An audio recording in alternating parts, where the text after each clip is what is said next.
तरी लोकांनी त्यांना जागा दाखवलेली आहे. प्रचारात नाही तो धांगडधिंगा केला, नाही त्या पद्धतीला, नाही त्या थराला प्रचार घेऊन गेले, परंतु माझ्या तालुक्यातले सर्व कार्यकर्ते, संपूर्ण जनता ही आपल्या पाठीशी उभी राहिली. झाला काही ठिकाणी पराभव, नारंगावची जागा असेल, आमच्या विजू कुराडे सरांची जागा असेल, आदरणीय शेळके सरांची जागा असेल, झाला काही ठिकाणी पराभव, परंतु 5 जागा आपल्याला या ठिकाणी जिंकता आलेल्या आहेत. नाही आपल्याला चांगला प्रचार करता आला, नाही आपल्याला लोकांना, परंतु अजितदादांबद्दलची जी सहानुभूती होती, अतुल शेठ बद्दलचं जे प्रेम होतं, खासदार साहेबांबद्दलचा जो विश्वास होता, आपल्या पक्षावरती 2 पक्ष एकत्र आल्याच्या नंतर जो काही विश्वास निर्माण झालेला होता, त्या विश्वासामुळे आपल्याला लोकांनी त्या ठिकाणी आपल्या पारड्यामध्ये मत टाकलेला आहे. मी अतुल शेठला माझ्यापेक्षा 2 वर्षांनी लहान आहेत, खासदार साहेब सुद्धा माझ्यापेक्षा लहान आहेत, परंतु या ठिकाणी आपण जर पाहिलं, तुमच्या बरोबरची लोक, तुम्ही ज्यांच्यावरती विश्वास ठेवला, ती लोक ज्यावेळेस लढाईची खरी वेळ आली, कुठे कुठे गेली? कोण माळकरी असेल, कोण टाळकरी असेल, कोण शेठ असेल, त्यांच्या पद्धतीने ज्या ठिकाणी स्वार्थ दिसला त्या ठिकाणी गेले. परंतु साहेब, आमचे पवार साहेबांवरती प्रेम करणारे, आता आपण एकच आहोत, त्याबद्दल वाद नाही, जी हानी व्हायची ती हानी झाली, त्याचं सगळं भोगलंय त्या अतुल शेट्टी भोगलंय, खरोखर भोगलंय.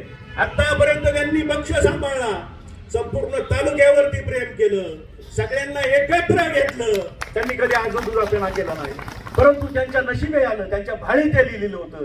आणि पुन्हा दुसरी इलेक्शन आली आणि सगळे एक झालो, आणि सगळे एक झाल्याच्या नंतर पुन्हा विजयश्री आपल्याकडे आला. परंतु लेंडे साहेब असतील, आदरणीय अनंतरावजी चौगले साहेब असतील, आदरणीय कुळशीराम शेठ भोईर असतील, अंकुश शेठ आंबले असतील, या ठिकाणी बसलेले आमचे मोहित शेठ धमाले असतील, सगळे स्थित प्रज्ञ आहे. कोणाला काही मिळालं का याच्यामध्ये? अजिबात कुणाला काही मिळालेलं नाही. कुणी कोणाच्या बायकांसाठी तिकीट मागितलं नाही, कुणी कोणाच्या कशासाठी तिकीट मागितलं. अंकुश शेठला आम्ही बळच सांगितलं, शेठ या ठिकाणी आपल्या घरातला माणूस पाहिजे गट निवडून येण्यासाठी, परंतु कोणी मागितलं नाही. संभाजी शेठ या ठिकाणी आहे, मला जसं आठवतंय तसं त्या जागेवरच आहेत, आणि हे सगळे निष्ठावंत आहे. आपण पाहिलं काही शेठ मंडळी, शेठ कोणाला म्हणतात? ज्याच्यावरती, ज्याच्या खांद्यावरती, ज्याच्या गळ्यामध्ये, ज्याच्या खांद्यावरती मान ठेवावे विश्वासाने, अशा लोकांना शेठ मानतात. ते शेठ कोण आहेत? या ठिकाणी अंकुश शेठ आहेत, संभाजी शेठ आहेत, अतुल शेठ आहेत.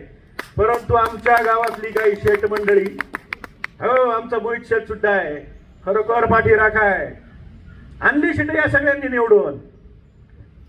ठीक आहे, वक्त वक्त की बात है. नहीं ना, देवराम शेठ आहे, काय पट्ट आहे. वाह वाह वाह, वक्त वक्त की बात है, हर किसी का वक्त आता है. काय गळ्यात माळ घालायची, पोटात काळ आणायची कारण आहे? 60 वर्ष झाली, 65 झाली तरी आम्हालाच पाहिजे. काय कारण आहे का या गोष्टींची? नाही. म्हणून सांगतो, आपण सर्वांनी एक राहा. आदरणीय अजितदादा पवार असतील, शरदचंद्रजी पवार साहेब असतील, यांच्याकडे पहा, यांच्यावरती निष्ठा ठेवा, आपल्याला काही कमी पडणार नाही. असो, आपण सगळ्यांची भाषणं ऐकायच्यात, माझं बोलणं कवरही चालन.